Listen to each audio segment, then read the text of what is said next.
बस एक बिल्कुल आम सा दिन था।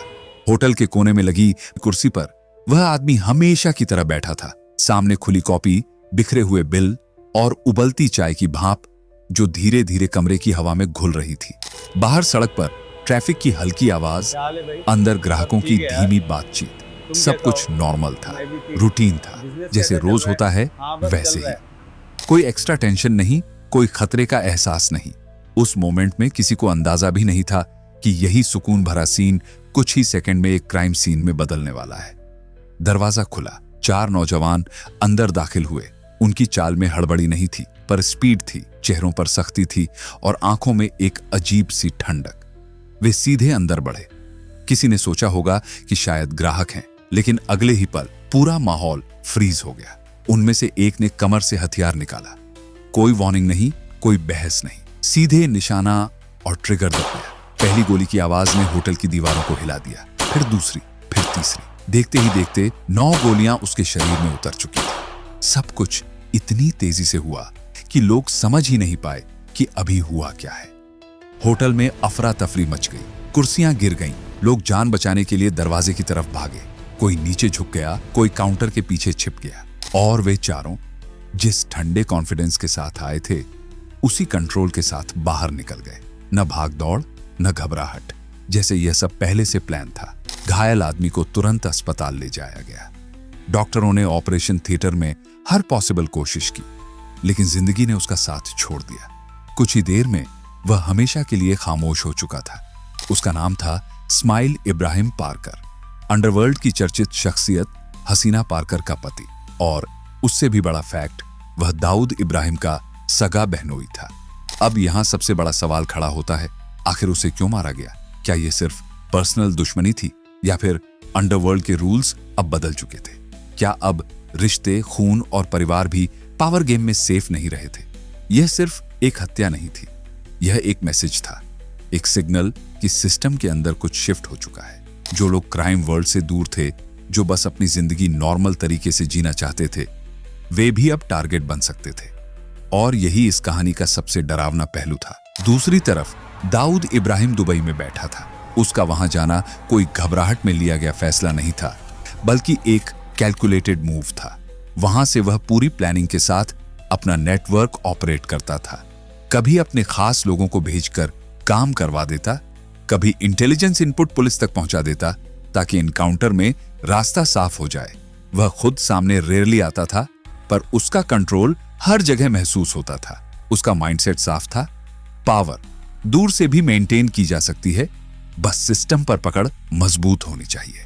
तो क्या स्माइल पार्कर की मौत सिर्फ एक वार्निंग थी, या आने वाले बड़े तूफान की शुरुआत? क्या यह सिर्फ एक एपिसोड था, या पूरे अंडरवर्ल्ड सेटअप के रीअलाइनमेंट का पहला स्टेप? मुंबई की गलियों में अब खामोशी नहीं थी, हवा में एक अलग तरह का प्रेशर था। लोग समझ रहे थे कि कुछ बड़ा होने वाला है। अगर उस दौर में किसी गैंग ने दाऊद को खुली चुनौती देने की हिम्मत दिखाई थी, तो वह था BRA गैंग। बाबू रेशम, रामा नायक और अरुण गवली। 3 नाम, 3 अलग ताकतें, लेकिन एक शेयर्ड एम्बिशन। इन तीनों ने मिलकर ऐसा नेटवर्क खड़ा किया था जिसने अंडरवर्ल्ड के पावर बैलेंस को हिला दिया। अगर हालात थोड़े अलग होते तो आज कहानी किसी और नाम की होती। इनमें सबसे इंटरेस्टिंग चेहरा था अरुण गवली। वह खुद फ्रंट पर प्लानिंग कम करता था, पर सही समय पर सही अलायंस बना लेना उसे आता था। उसकी स्ट्रेंथ थी टाइमिंग और लॉयल्टी बिल्ड करने की कैपेसिटी। वहीं रामा नायक को गैंग का मास्टरमाइंड माना जाता था। बड़े डिसीजन, मेजर अटैक, हर बड़ी डील उसके दिमाग से निकलती थी। जब तक रामा जिंदा रहा, गवली उसकी शैडो में ऑपरेट करता रहा, वफादार भी और भीतर से एम्बिशियस भी। उधर दाऊद की साइड पर छोटा राजन जैसे शार्प दिमाग काम कर रहे थे। ऐसे में BRA गैंग का टिके रहना आसान नहीं था। धीरे धीरे इक्वेशन बदलती गई। सबसे पहले बाबू रेशम को रास्ते से हटाया गया। पुलिस लॉकअप के अंदर विजय उत्तेकर के हाथों उसकी हत्या करवाई गई। फिर रामा नायक एक एनकाउंटर में खत्म कर दिया गया। अब मैदान में अकेला बचा था अरुण गवली। अब मुंबई की अंडरवर्ल्ड स्टोरी सिमटकर 2 नामों पर आ चुकी थी, दाऊद इब्राहिम और अरुण गवली। दाऊद का ऑब्जेक्टिव साफ था, गवली के नेटवर्क को जड़ से खत्म करना। लेकिन गवली ने पीछे हटने के बजाय अपनी ताकत और सपोर्ट बेस को और मजबूत किया। ताड़देव की तुलसीवाड़ी, भाई खला की दगड़ी चाल और पायधुन उसके स्ट्रॉन्ग होल्ड बन चुके थे। वहां मराठी लड़कों की ऐसी टीम तैयार थी जो उसके नाम पर जान देने को रेडी रहती थी। वहीं उसकी सबसे बड़ी ढाल थी। गवली का सफर अचानक शुरू नहीं हुआ था। कभी वह कांजूर मार्ग की एक कंपनी में मजदूरी करता था। वहीं उसने ऐसे कॉन्टैक्ट्स बनाए जो बाद में उसके अंडरवर्ल्ड एंट्री का फाउंडेशन बने। जब उसने अपना गैंग खड़ा किया तो उसके पास पहले से लॉयल्टी वाला नेटवर्क मौजूद था। सदा पावले, जिसे लोग सदा मामा कहते थे, उसका ट्रस्टेड साथी था। अशोक जोशी गैंग का स्ट्रेटेजिस्ट था जो हर ऑपरेशन की प्लानिंग में इन्वॉल्व्ड रहता था। और अब मुंबई की सड़कों पर एक नई जंग की आहट साफ सुनाई दे रही थी। एक तरफ इंटरनेशनल लेवल का नेटवर्क, दूसरी तरफ लोकल लॉयल्टी और ग्राउंड सपोर्ट। सवाल सिर्फ इतना था, इस पावर क्लैश में अगला कदम कौन उठाएगा और किसकी चाल सबसे ज्यादा खतरनाक साबित होने वाली है। अगर आप इस सच्ची कहानी की हर परत समझना चाहते हैं तो इस जर्नी का हिस्सा बनिए। चैनल को सब्सक्राइब कीजिए, क्योंकि आगे जो खुलने वाला है वह सिर्फ एक गैंगवार नहीं बल्कि पूरे अंडरवर्ल्ड के कंट्रोल की लड़ाई है। और असली खेल अभी शुरू हुआ है। गवली के सर्कल में सिर्फ 2-4 लोग नहीं थे। उसके आसपास एक पूरा कोर ग्रुप तैयार हो चुका था। गणेश तंदेल, जिसे लोग वकील के नाम से जानते थे, राजू मिराशी, सुनील घाटे, ये सिर्फ नाम नहीं थे, ये उसके नेटवर्क के मजबूत पिलर थे। हर किसी की अपनी रोल क्लैरिटी थी। कोई प्लानिंग संभालता, कोई एग्जीक्यूशन, कोई ग्राउंड लेवल कोऑर्डिनेशन। यह टीम सिर्फ इलाके पर कंट्रोल बनाए रखने के लिए नहीं थी, यह खुली चुनौती थी, सीधी टक्कर। टारगेट साफ था, दाऊद इब्राहिम की पावर स्ट्रक्चर को हिलाना। मुंबई अब 2 हिस्सों में बंट चुकी थी। एक तरफ दाऊद का डर जो सालों से लोगों के दिमाग में बैठा था, दूसरी तरफ भाई खला की दगड़ी चाल से उठता गवली का कॉन्फिडेंस। जब डर और हिम्मत आमने सामने खड़े होते हैं तो शहर गवाह बनता है, और मुंबई गवाह बनने जा रही थी। इसी बीच गवली का सेटअप और भी खतरनाक हो चुका था। उसकी टीम अब सिर्फ मराठी युवकों तक सीमित नहीं रही। उसने अपने नेटवर्क में 2 ऐसे शूटर शामिल किए जिनका नाम सुनते ही अंडरवर्ल्ड में सन्नाटा फैल जाता था। राजू फिल्म और पॉल न्यूमैन। नाम सुनकर अगर किसी को हॉलीवुड स्टार की याद आए तो यह सिर्फ संयोग था। असली पॉल न्यूमैन गोवा से काम की तलाश में मुंबई आया था, लेकिन शहर के डार्क नेटवर्क ने उसे अलग रास्ते पर धकेल दिया। सर्वाइवल धीरे धीरे प्रोफेशन बन गया, और प्रोफेशन बन गया शूटिंग। उसके लिए आदेश ही कानून था, ट्रिगर दबाना ही जवाब था। सामने जो भी हो, बचने का चांस लगभग खत्म। उसकी आंखों में ठंडापन था, निशाना क्लिनिकल था। गवली के लिए वह सिर्फ शूटर नहीं, एक रिलायबल वेपन था। और यही चीज दाऊद कैंप के लिए सबसे बड़ी चिंता बन रही थी। लेकिन सवाल सीधा था, इतनी बड़ी गैंग, इतना बड़ा ऑपरेशन, इतने लोग, पैसा कहां से आएगा? अंडरवर्ल्ड का सबसे कड़वा सच यही है कि बिना फंड के कोई भी एम्पायर ज्यादा दिन नहीं टिकता। दूसरी तरफ दाऊद दुबई में बैठा था, पर उसकी पकड़ मुंबई से आने वाले पैसों पर टिकी थी। एक्सटॉर्शन, कलेक्शन, बिजनेस कट, पूरा सिस्टम स्ट्रक्चर्ड था, और इस सिस्टम को जमीन पर जिंदा रखते थे उसके खास आदमी। गवली ने कैलकुलेशन साफ कर ली। अगर दाऊद को सीधा नहीं गिरा सकते तो उसके सपोर्ट सिस्टम को तोड़ो। उसकी नजर जाकर टिक गई एक नाम पर, सतीश राजे, डी कंपनी का भरोसेमंद चेहरा। कलेक्शन से लेकर ग्राउंड लेवल इंटिमिडेशन तक वह दाऊद के नेटवर्क की नसों में दौड़ता खून था। अगर वह गिरता तो इंपैक्ट सीधा दुबई तक जाता। एक शाम सिगरेट का धुआं हवा में घुलता रहा और डिसीजन ले लिया गया। राजे ज्यादा ऊपर उड़ रहा है, अब इसे नीचे लाना होगा। आदेश सिंपल था, मैसेज बड़ा। ऑपरेशन शुरू हो चुका था।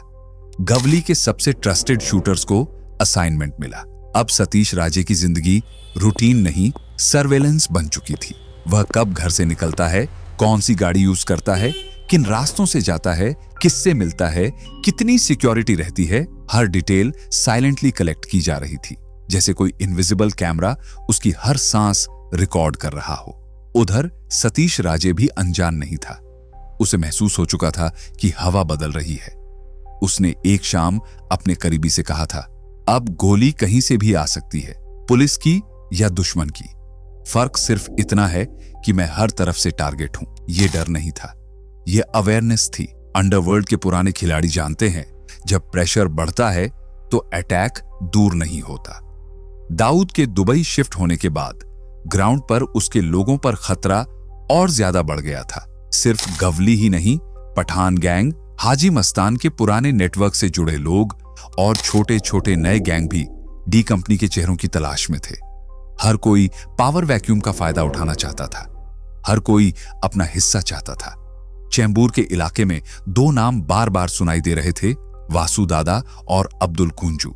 दोनों इंतजार में थे, सही मौके के, सही चूक के। मुंबई का माहौल फिर बारूद जैसा हो चुका था। सबको अंदाजा था अगला खून दूर नहीं, लेकिन सतीश कोई रुकी नहीं था। वह अंडरवर्ल्ड के अनरिटन रूल्स समझता था। सफाया कैसे होता है यह उसे किताब पढ़कर नहीं, ग्राउंड एक्सपीरियंस से पता था। पहले टारगेट की डेली हैबिट मैप की जाती है, फिर रूटीन में लूप होल खोजा जाता है, फिर तय होता है सही दिन सही समय। सिग्नल मिलते ही गाड़ी को ओवरटेक करना, गोलियां बरसाना और हवा की तरह गायब हो जाना। सालों से यही पैटर्न चलता आया था, तेज, प्रिसाइज, निर्मम। अब उसी पैटर्न का अगला चैप्टर लिखने की तैयारी थी। सतीश अपनी खास कार में चलता था, काले शीशों के पीछे पिछली सीट पर बैठा हुआ, दोनों तरफ बॉडीगार्ड्स, बाहर की दुनिया से कटा हुआ, खुद को सिक्योर समझते हुए। लेकिन रियलिटी कुछ और थी। सुरक्षा का यह घेरा दरअसल उसे प्रेडिक्टेबल बना रहा था। मौत अक्सर शोर मचाकर नहीं आती, वह परछाई बनकर साथ चलती है, और इस बार परछाई पहले से ज्यादा करीब थी।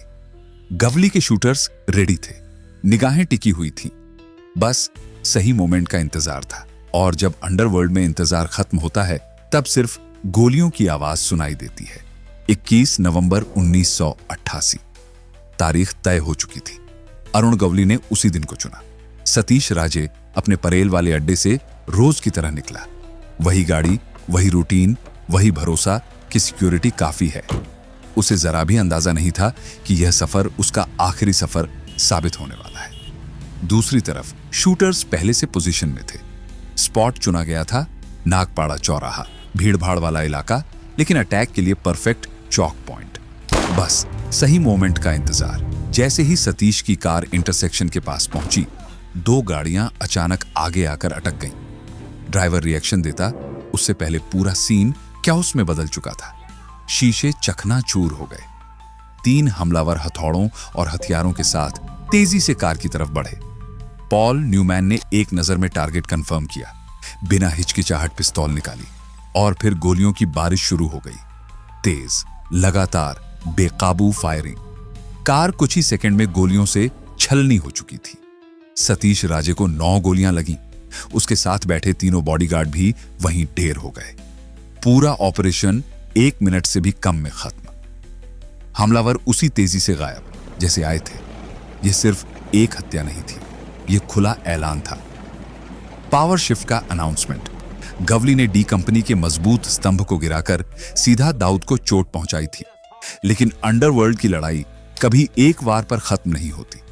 जवाब आना तय था। दुबई में बैठा दाऊद इब्राहिम आगबबूला था। आदेश साफ था। छोटा राजन को मैसेज मिला, गवली को कीमत चुकानी होगी, और वह भी ऐसी कि पूरी दगड़ी चाल हिल जाए। छोटा राजन ने देरी नहीं की। उसने गवली गैंग के की लोगों की लिस्ट बनानी शुरू कर दी। उसे एक ऐसा नाम चाहिए था जो सिर्फ बॉडी काउंट ना हो, बल्कि बैकबोन तोड़ दे। और जल्दी ही एक नाम टॉप पर आया, अशोक जोशी। अशोक जोशी कोई ऑर्डिनरी सदस्य नहीं था। वह गवली का सलाहकार था, स्ट्रेटेजिस्ट था। हर बड़े डिसीजन से पहले उसकी राय ली जाती थी। अगर गवली हार्ट था तो जोशी दिमाग था। राजन ने अपने लोगों से कहा, दिमाग हटाओ, शरीर खुद गिर जाएगा। स्ट्रैटेजी क्लियर थी। अब बस सही जगह और सही वक्त चुनना था। शहर में टेंशन फिर बढ़ने लगी। एक और खूनी दौर दरवाजे पर था, जहां एक आदमी का गिरना पूरे बैलेंस को बदल सकता था। इसी बीच छोटा राजन ने एक ऐसा कदम उठाया जो प्योर साइकोलॉजिकल गेम था। उसने सीधे जोशी की ढाल में सेंध लगाई, उसके अपने ड्राइवर श्याम सुंदर नायर के जरिए। पैसों की गड्डियां दिखाई गईं। मैसेज सिंपल था, बस खबर देना, बाकी काम हमारा। नोटों की चमक ने वफादारी को कमजोर कर दिया। अब जोशी की हर मूवमेंट, हर ट्रैवल प्लान, हर रूट की जानकारी राजन तक पहुंचने लगी। 3 दिसंबर 1988, मुंबई की ठंडी शाम। अशोक जोशी अपने ड्राइवर और 3 साथियों के साथ पुणे के लिए निकला।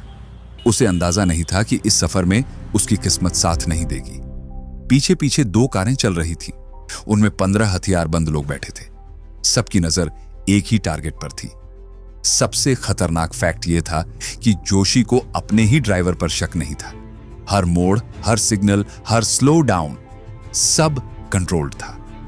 छोटा राजन खुद इस ऑपरेशन को लीड कर रहा था। दाऊद के इशारे पर वह अपने तिलक नगर वाले ठिकाने से निकला। साथ था उसका भरोसेमंद साथी सौत्या। तैयारी इस बार पूरी थी। AK-56 तैयार, 15 हैंड ग्रेनेड रेडी। यह सिर्फ हमला नहीं था, यह मैसेज डिलीवरी था। कुछ ही देर में विरार का गजेंद्र ठाकुर, जिसे भाई ठाकुर के नाम से जाना जाता था, भी इस काफिले में शामिल हो गया। अब 5 गाड़ियों का कॉन्वॉय बन चुका था। रात का सफर, आगे हाईवे और टारगेट अशोक जोशी। जोशी कार की पिछली सीट पर बैठा फोन पर बात कर रहा था। उसे एहसास नहीं था कि खतरा पीछे नहीं, बिल्कुल पास बैठा है।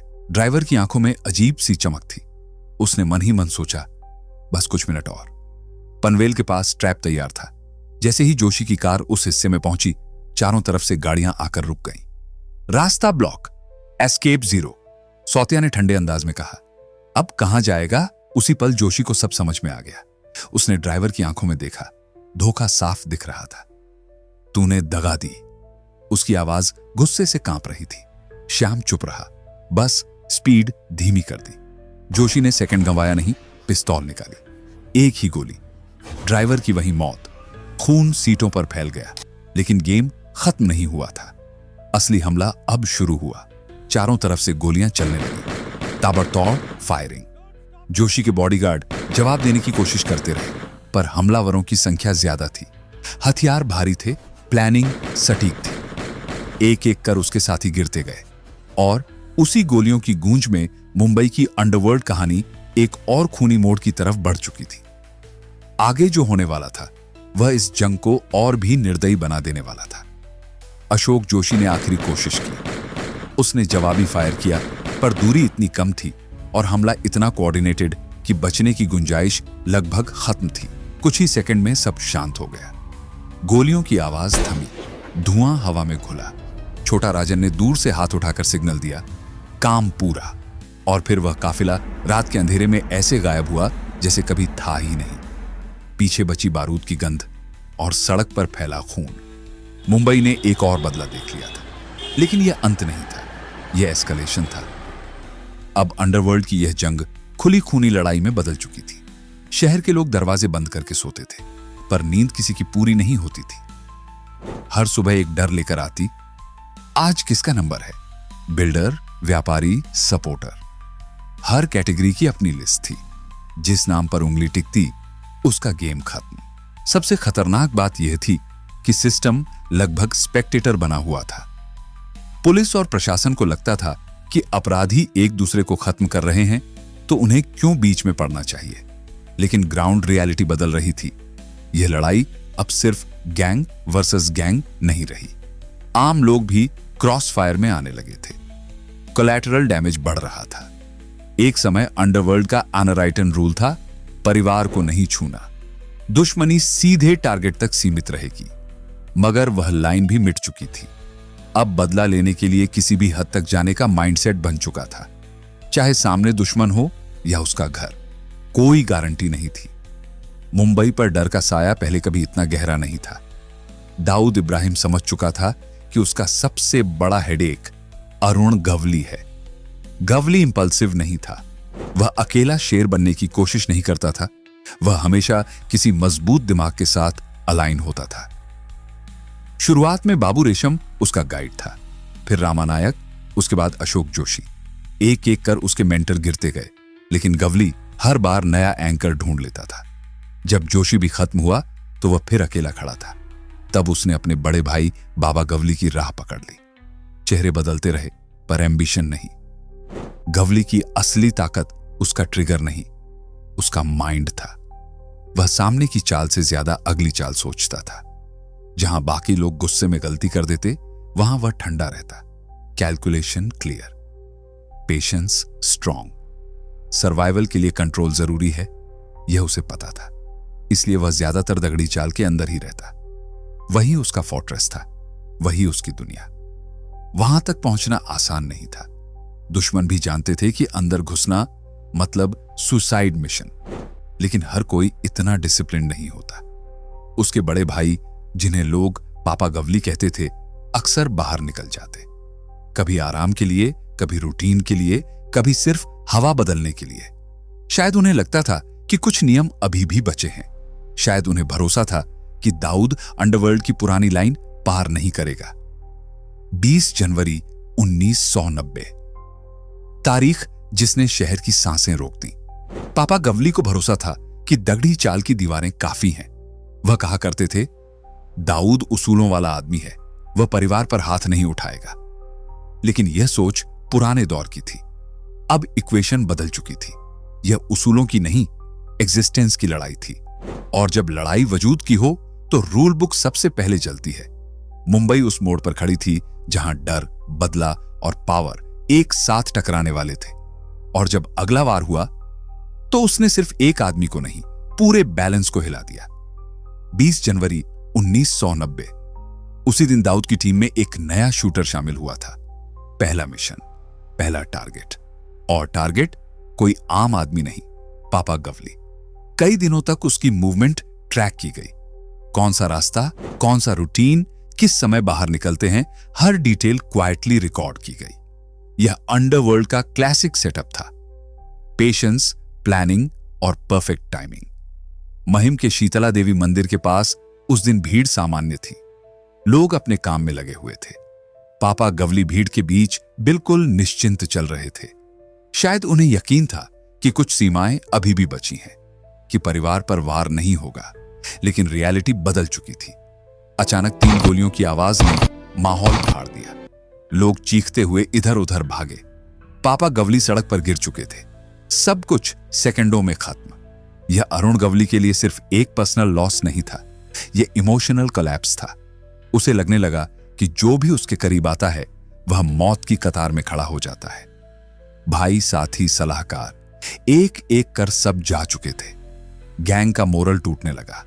और यही वह मोमेंट था जिसका इंतजार दुबई में बैठा दाऊद कर रहा था। इसके तुरंत बाद प्रेशर और बढ़ा। सुनील सावंत अपने लोगों के साथ कंजर गांव में घुसा। गोलियों की आवाज से पूरा इलाका गूंज उठा। अब यह सिर्फ टेरिटरी या कलेक्शन का मामला नहीं था, यह खुली बदले की जंग थी। माइंडसेट बदल चुका था। 26 जुलाई 1992, मुंबई फिर एक बड़े मोड़ पर थी। अरुण गवली अब उस आखिरी लाइन को पार करने जा रहा था जिसे वह खुद बरसों से मानता आया था, परिवार को नहीं छूना। लेकिन दाऊद ने उससे उसका अपना छीन लिया था। और अब गवली सीधे दिल पर वार करना चाहता था। नामों पर चर्चा हुई, कई टारगेट्स सामने आए। अंत में एक नाम पर कंसेंसस बना, इब्राहिम पार्कर। वह कोई बड़ा डॉन नहीं था, न किसी गैंग का मास्टरमाइंड। वह फिल्मों में छोटे रोल करने वाला जूनियर आर्टिस्ट था। नागपाड़ा की अरब गली में इस्माइल कादरी होटल के नाम से छोटा सा रेस्टोरेंट चलाता था। उसका गुनाह सिर्फ इतना था कि वह हसीना पार्कर का पति था। और हसीना दाऊद इब्राहिम की सबसे करीबी, सबसे प्यारी बहन। दाऊद ने शायद कभी सोचा भी नहीं था कि कोई उसके घर तक पहुंचने की हिम्मत करेगा। लेकिन अब अंडरवर्ल्ड में रूल बुक खत्म हो चुकी थी। सिर्फ एक प्रिंसिपल बचा था, जो पहले मारेगा वही बचेगा। 26 जुलाई 1992 की शाम, अरब गली की रौनक धीरे धीरे जम रही थी। चाय की खुशबू हवा में तैर रही थी। होटल के बाहर रोज की तरह भीड़। इब्राहिम पार्कर काउंटर पर बैठा दिन भर की कमाई गिन रहा था, चेहरा संतुष्ट। ग्राहकों के बीच हंसी मजाक चल रहा था। उसने मुस्कुराकर किसी से कहा, अरे भाई, चाय पी लो, सब ठीक हो जाएगा। उसे अंदाजा भी नहीं था कि यह उसकी जिंदगी का आखिरी सामान्य वाक्य है। ड्राइवर सलीम अंदर आया। साहब, निकलना नहीं है, टाइम हो रहा है। इब्राहिम ने कैश बंद किया, चाबी जेब में रखी और बाहर की तरफ बढ़ा। सूरज ढल रहा था और उसी के साथ उसका भाग्य भी। गली के मोड़ पर 4 मोटरसाइकिलें आकर रुकीं। चेहरों पर कपड़ा, बिना किसी चेतावनी के हथियार निकले। गोलियों की आवाज ने पूरा इलाका हिला दिया। इब्राहिम पार्कर के कदम डगमगाए, सीने में गोलियां उतरी। फुटपाथ पर खून बहने लगा। चीखें, भगदड़, और फिर हमलावर उतनी ही तेजी से गायब। लोगों ने संभालने की कोशिश की। ऑटो रोका गया, अस्पताल ले जाया गया, लेकिन रास्ते में ही इब्राहिम ने दम तोड़ दिया। जब यह खबर हसीना पार्कर तक पहुंची, उसकी दुनिया बिखर गई। और दाऊद के लिए यह सिर्फ बहन का दुख नहीं था, यह उसकी इज्जत, उसका रुतबा, उसका कंट्रोल था। गवली ने सीधा वार किया था उसके दिल पर। यह सिर्फ गैंग राइवलरी नहीं रही थी, यह पर्सनल वॉर बन चुकी थी। दाऊद ने छोटा शकील को बुलाया। सिर्फ एक लाइन, यह खत्म करो। और फिर जो हुआ वह मुंबई के इतिहास में दर्ज हो गया। जेजे अस्पताल शूट आउट। दिन दहाड़े सरकारी अस्पताल के अंदर गोलियां चली। डॉक्टर, नर्स, मरीज सब पैनिक में भागते दिखे। दीवारों पर खून के निशान थे।